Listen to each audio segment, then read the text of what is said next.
오늘 우리에게 주시는 하나님 말씀 욥기 7장입니다. 욥기 7장에서 1절에서 10절 말씀입니다.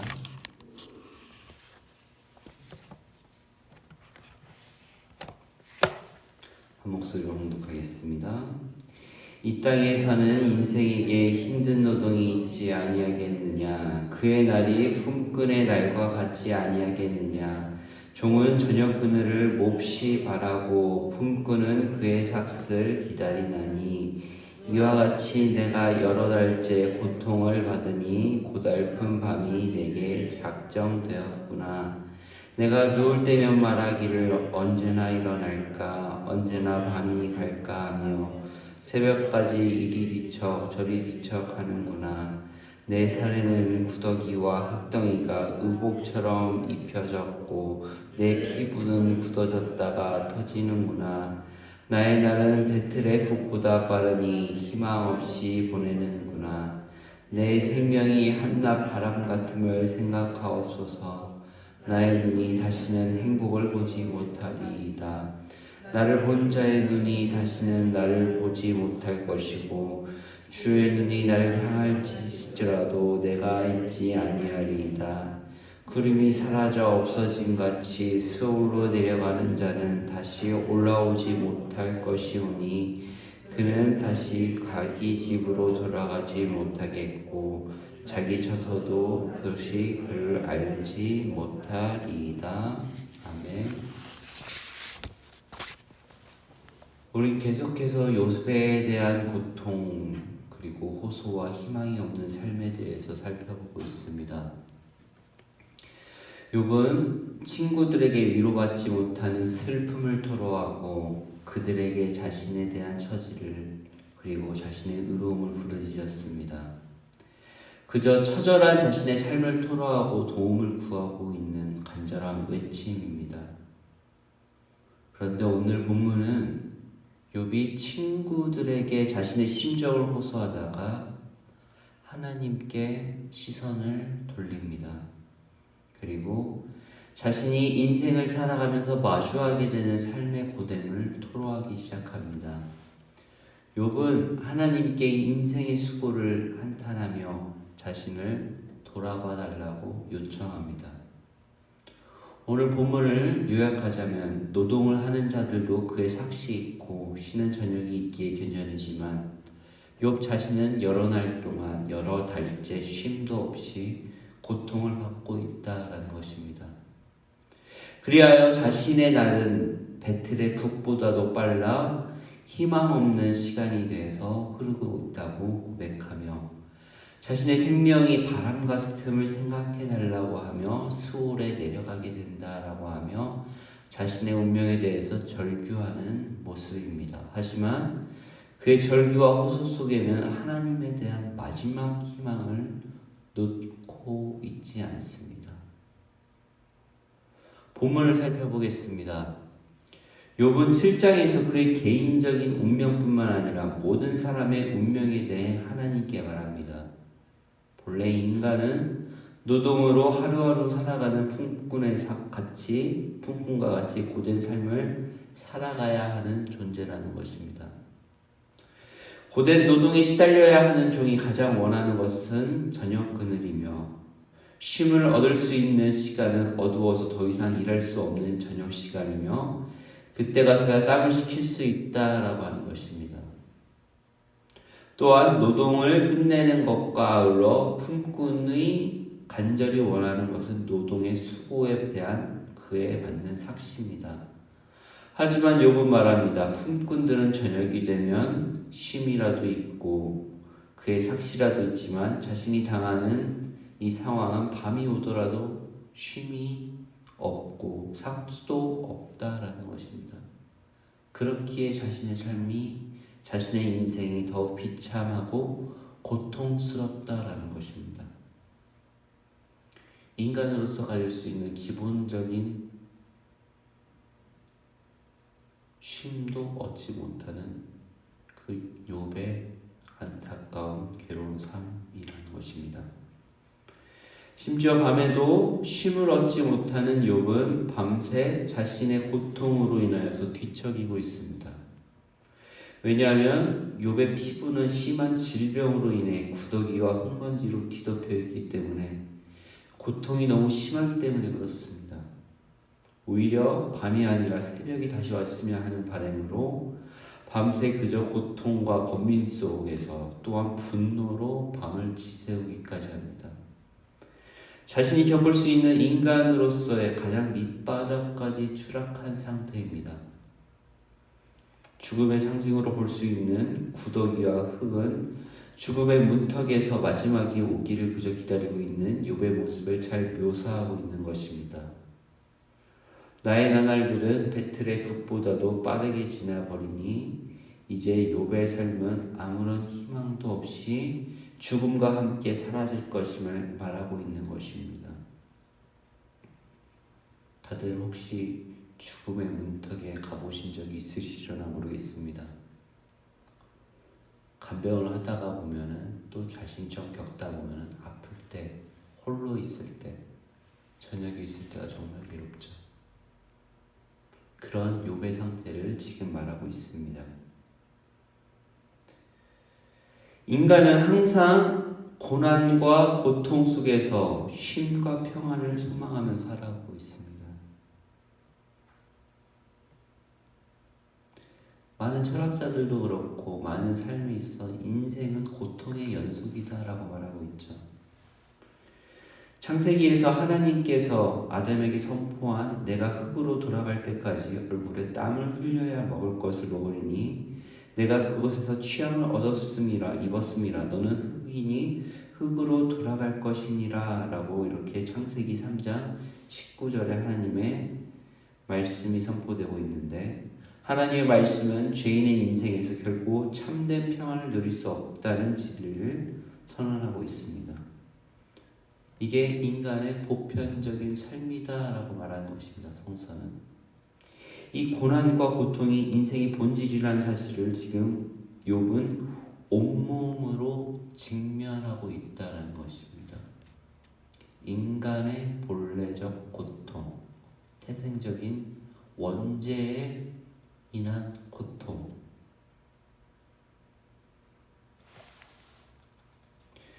욥은 그런 고통을 그리고 인간관을 가지고 저번에 말씀드렸다시피 이것이 성서적인 인간론이라고 합니다. 그것들을 철저히 깨닫고 사람들에게 실망하고 자신의 인생을 되돌아보고 이제서야 다시금 하나님을 바라보게 됩니다. 그것이 본문 7절입니다. 7절부터는 분위기가 바뀝니다. 내 생명의 한날 바람 같음을 생각하옵소서. 나의 눈이 다시는 행복을 보지 못하리이다. 욥의 고난이 더욱 심각한 것을 그가 고백하듯이 이제는 친구들에게 희망을 발견하지 못한 욥은 이제 하나님을 향해 직접 말하는 것입니다. 그제서야 하나님께 탄식하는 것이죠. 그의 요청은 자신의 생명을 한낱 바람과 같이 덧없음을 기억해달라고 하며 하나님께서 자신을 기억해달라고 고백하는 것입니다. 또한 하나님께서 지금 이 순간을 개입해 주시고 오직 고난 또한 하나님께로부터 허락되어서 오는 것이지만 궁극적인 구원과 회복 또한 오직 하나님께로부터 오는 것을 알고 고백하는 것입니다. 그렇기에 더더욱 욥은 하나님께 개입을 요청하는 모습을 볼 수가 있습니다. 도움을 청할 대상은 친구들이 아니라 하나님뿐이라는 사실을 욥은 알고 있습니다. 아무리 자신의 고통과 슬픔을 이야기할지라도 그들에게 오는 답은 사람들에게 오는 답은 정죄와 판단뿐이었습니다. 그렇게 이제는 눈을 들어 하나님을 보게 됩니다. 결국 자기 자신이 하나님께 은혜를 간구해야 하고 오직 하나님을 향해 구원을 요청하는 것이죠. 자신의 바람 같은 덧없는 인생 가운데 욥은 빨리 자신을 구원해 달라고 합니다. 바람과 같다. 여러분들의 삶을 한번 되돌아 보십시오. 하나님의 눈이 나를 향하실지라도 내가 잊지 아니한다라는 표현은 내가 정말 사라지기 전에 빨리 그 전에 나를 건져달라는 요청입니다. 자신이 죽음으로 내려가는, 즉 수월로 내려가는 것과 같은 지금 그러한 처짐이 자신의 외침에 귀 기울여 주시고 구원해 달라는 것입니다. 오늘 본문을 통해서 우리가 배울 점은, 우리는 어제 오직 위로자는 인간이 아닌 예수 그리스도다라는 것을 우리는 배웠습니다. 그런데 오늘 욥의 호소를 통해서 우리는 또 다른 한 가지를 배웁니다. 우리의 구원자는 사람이 아니라 오직 하나님이시라는 겁니다. 오늘 욥은 자신이 겪는 고통 중에서 깨닫게 됩니다. 바로 바람과 같이 덧없는 인생, 허무하게 끝나가는 인생 가운데 이 짧은 인생이 허무하게 끝나지 않는 길은 바로 하나님의 개입이며 구원이라는 것입니다. 사람은 저마다의 소망을 이야기하죠. 자기만의 구원을 이야기합니다. 그것이 물질이고 사람들은 그것에 빠져서 자신의 인생을 거기에 모두 쏟아 부어냅니다. 그것이 지금 현재 자신의 금전적인 상황과 요즘은 또 부동산, 또 전자화폐, 코인 등등 말하는 사람들의 헛된 소망과 희망을, 또 그런 구원을 광기에 이르기까지 철저히 나타나게 살고 있습니다. 하지만 그곳엔 결국 헛됨이라는 것을 오늘 말씀을 통해 하나님께서는 우리에게 엄중히 말씀하고 계십니다. 성경에서는 그것이 다 헛되고 바람과 같은 인생이다라고 우리에게 경고하고 계십니다. 그러면 우리에게 정말 참된 구원과 소망은 어디에 있을 것인가? 인생의 실존, 인간의 실존이라고 합니다. 우리의 참된 소망은 바로 예수 그리스도시고 오직 하나님께로부터 온다라는 것입니다. 하나님께서는 그래서 우리에게 구원자이신 예수 그리스도를 이 땅에 보내주셨고 참된 소망을 갖게 하는 것이죠. 오늘 우리는 이 욥의 절망 속에서 눈을 들어 하나님을 보게 되는 참된 소망의 방향을 깨닫게 됩니다. 이 땅만 보면 희망이 없습니다. 바람과 같은 인생 가운데서 인간은 철저하게 고통 속에서만 살아가는 덧없는 존재라는 것을 오늘 깨닫게 됩니다.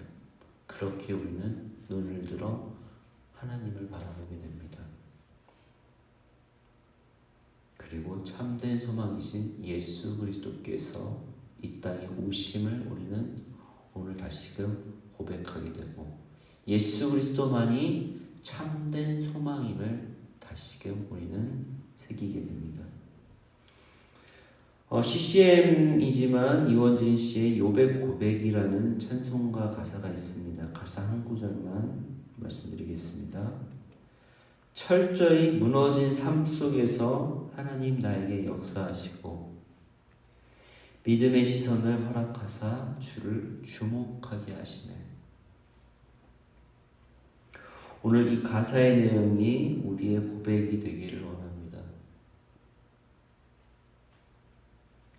고통을 겪는 그런 가운데서 우리의 시선이 하나님을 바라보게, 하나님을 주목하게 하소서.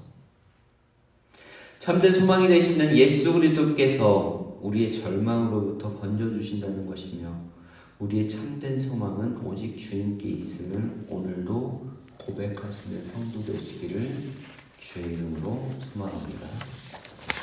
오늘 넘겨서 묵상 에세이 한번 읽겠습니다. 오늘 본문과 너무 좋은 내용이라서 함께 나누기 원합니다. 영적 다이어트 고난입니다. 같이 함께 읽겠습니다. 고난의 유익은 우리 인생에서 거품이 빠진다는 것입니다. 뭔가 잔뜩 부풀리고 살던 우리에게 고난이 닥치면 거품이 빠지기 시작합니다. 그러면서 내가 그리 대단한 존재가 아니라는 것을 알게 됩니다. 아는 정도가 아니라 인정하게 됩니다. 사람이 자신의 연약함을 인정하기란 정말 어렵습니다. 시편 기자는 주의 법을 알지 못하는 사람이 모습을 마음을 살쪄서 기름덩이와 같다고 표현합니다. 교만과 허풍, 허세가 가득해서 하나님 마음도 모르고 자기 마음대로 살다가 고난을 만나면 영적 다이어트가 됩니다. 거품과 겉멋이 제거되고 허세와 허풍이 날아가 하나님 말씀을 배우게 됩니다. 가슴으로 하나님 마음을 구하게 됩니다. 그래서 고난은 시련을 이겨내는 끈기를 배우는 은혜의 시간입니다. 수업료도 많이 들고 시간도 많이 걸리지만 하나님은 결국 이 고난을 통해 우리의 성품을 변화시키십니다. 새로운 소망을 허락하십니다. 고난 가운데 있다면 하나님께 가까이 가십시오. 나의 죄로 말미암아 온 고난이라면 회개하십시오. 의로운 길을 위해 받는 고난이라면 잘 견디십시오. 하나님이 당신을 고난 수업에 초청하신 것은 당신과 더욱더 친해지시기 위함입니다. 하나님을 신뢰하고 그 수업을 잘 통과하십시오. 그럴 때 하나님과의 친밀함이 회복되고 우리의 믿음은 더욱 성숙해질 것입니다. 아멘. 기도하시겠습니다. 하나님 감사합니다. 참 우리의 삶 가운데서 표현하기조차 힘들고 아픈 그 유효한 기간 동안 누구나 인생의 밤이 있습니다. 하나님 그 밤을 지새우는 우리 삶 가운데서 우리의 인간의 고통 속에서 그럼에도 불구하고 우리가 인생의 허무한 가운데서 하나님에 대한 기도의 끈을 놓지 않도록 도와주시옵소서.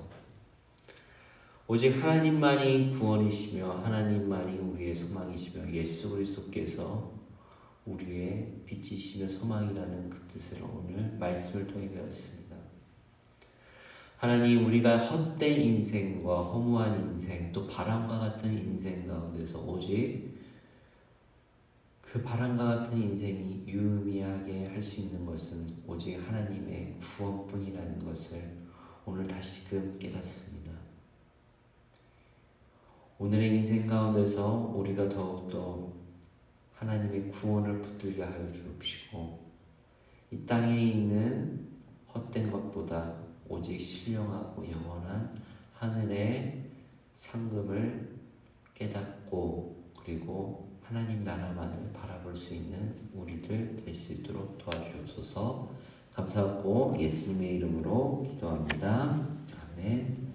오늘 주신 하나님 말씀과 그리고 가져오신 개인적인 기도로 함께 기도의 자리로 나아가시겠습니다. 기도하시겠습니다.